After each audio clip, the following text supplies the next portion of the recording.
राजनीति विज्ञान के अंतर्गत अध्ययन का एक क्षेत्र राजनीतिक सिद्धांत है। राजनीतिक सिद्धांत के लिए हमें यह समझना होगा कि सिद्धांत क्या है।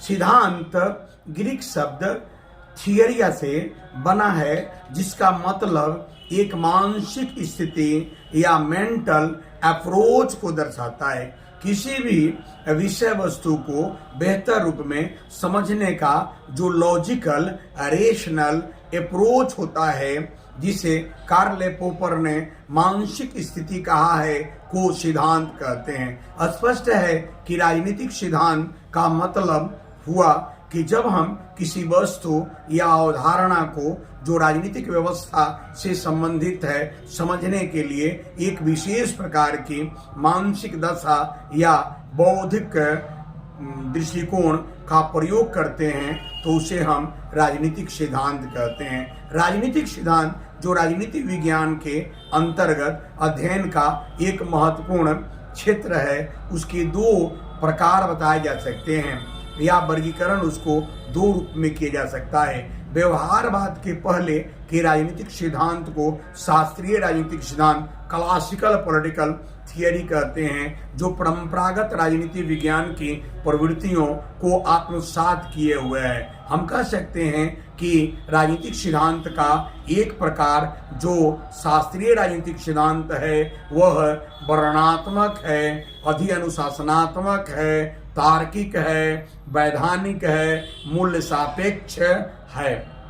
यह उसमें राज्य और सरकार को ही प्राथमिक रूप में अध्ययन किया जाता रहा है। यह पहला हुआ।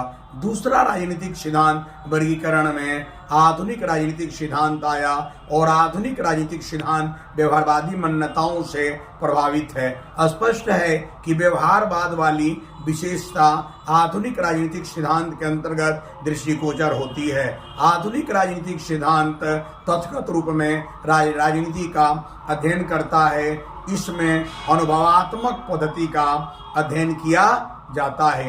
इतना ही नहीं बल्कि राजनीतिक व्यवस्था, शक्ति, सत्ता, वैधता जैसी बातों का तथागत रूप में स्पष्ट रूप में अध्ययन किया जाता है। इसे हम आधुनिक राजनीतिक सिद्धांत कहते हैं। स्पष्ट है कि राजनीतिक सिद्धांत के दो प्रकार हुए, शास्त्रीय राजनीतिक सिद्धांत तथा आधुनिक राजनीतिक सिद्धांत। दोनों को समन्वित अगर करके राजनीतिक सिद्धांत के प्रकार बताएं तो 5 प्रकार के राजनीतिक सिद्धांत बताए जाते हैं। नंबर 1 शास्त्रीय राजनीतिक सिद्धांत, उदारवादी राजनीतिक सिद्धांत, समाजवादी या मार्क्सवादी राजनीतिक सिद्धांत, अनुभवात्मक राजनीतिक सिद्धांत तथा समसामयिक राजनीतिक सिद्धांत। सबसे पहला जो राजनीतिक सिद्धांत है वह शास्त्रीय या क्लासिकल पॉलिटिकल थियरी है।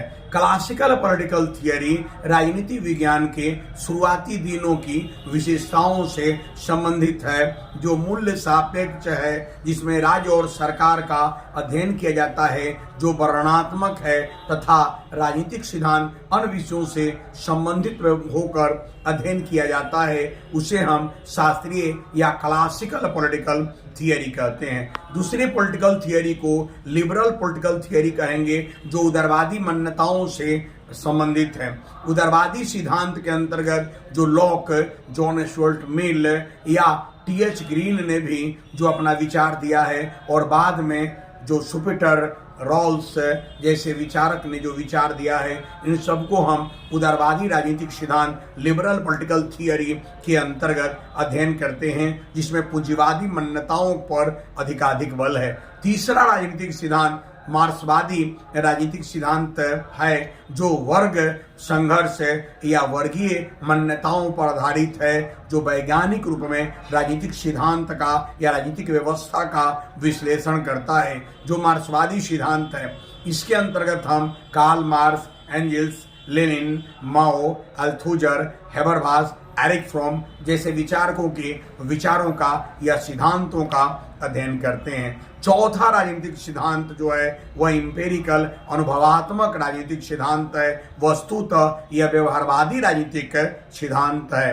जो व्यवहारवाद की विशेषताएं हैं वह इसमें दृष्टिगोचर होती है। Empirical political science what, when and how का ये स्टडी करता है। सेंस ऑर्गन बेस्ड यह स्टडी करता है। और पांचवा राजनीतिक सिद्धांत जो है, जिसको कंटेम्पररी पॉलिटिकल थियरी या समसामयिक राजनीतिक सिद्धांत कहा जाता है, यह 1970 के दशक में आया है और उत्तर व्यवहारवादी मान्यताओं से संबंधित है। समसामयिक राजनीतिक सिद्धांत मूल और तथ्यों को समन्वय करने से संबंधित है। राजनीतिक व्यवस्था का यह तथ्यगत अध्ययन जरूर रियलिस्टिक स्टडी जरूर करता है, लेकिन वैल्यू को वह छोड़ नहीं देता। यह सामाजिक न्याय, सामाजिक परिवर्तन की बात करते हुए सामाजिक संदर्भ में राजनीतिक सिद्धांत को प्रासंगिक बनाने से संबंधित है और इसे ही हम समसामयिक राजनीतिक सिद्धांत कहते हैं। मित्रों, मैंने आपको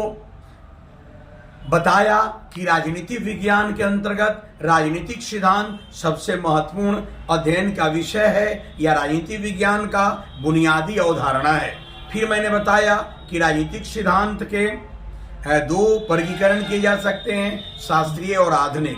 फिर मैंने उसके बाद 5 इसके प्रकार बताया, जैसे classical political theory, liberal political theory, Marxist political theory, empirical political theory and contemporary political theory. वास्तव में सभी पॉलिटिकल थियरी अलग अलग प्रकार हैं, सबका महत्व है। राजनीतिक सिद्धांत के अध्ययन से हमें किसी विषय को समझने का एक अप्रोच सामने आता है।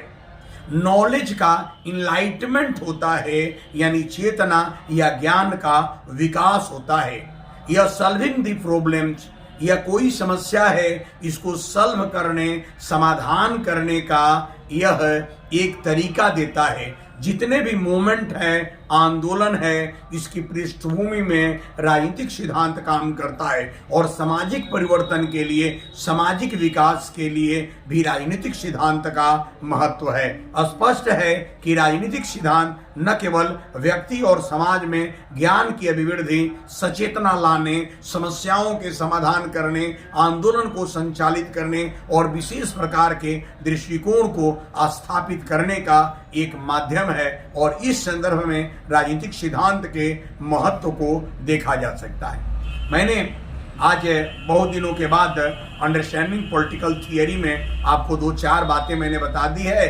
अब मैं व्यवस्थित रूप में आपको पॉलिटिकल थियरी का डिक्लाइन एंड रिवाइवल पर सेपरेट काम करूंगा और फिर आगे के बातों को मैं पढ़ाना शुरू करूंगा। इस दशहरा के अवसर पर आप लोगों के लिए मैं काम करूंगा और उसके बाद आप लोगों को नियमित वीडियो दे पाऊंगा। चूँकि बिहार के बच्चों से हमने वादा किया है कि नया 4 वर्षीय जो स्नातक पाठ्यक्रम है उसमें अंडरस्टैंडिंग पॉलिटिकल थियरी है, एक संक्षिप्त जानकारी पूरे पाठ्यक्रम पर मैं दूंगा। यह आप लोगों के लिए आज प्रस्तुत है। फिर अन्य जो टॉपिक है उसको पढ़ाकर आगे बढ़ेंगे। Okay, thank you, God bless you.